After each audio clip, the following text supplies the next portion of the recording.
Hey everyone, welcome back to our channel app tutorial. On today's video, I'm going to show you how to hide on Messenger that you're online.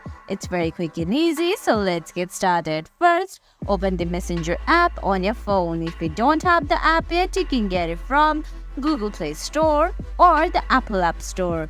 Once you do that, launch the app, give your login details and sign in.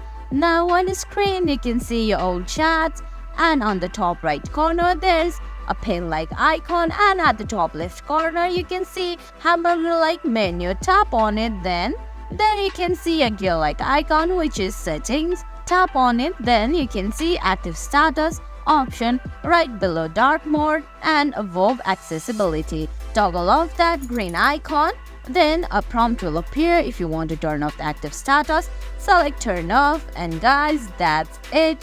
That's how you hide on Messenger that you're online. I hope you found this video helpful. If you did, please give it a thumbs up, leave a comment, subscribe to our channel, and hit that bell icon. See you in the next video. Thanks for watching.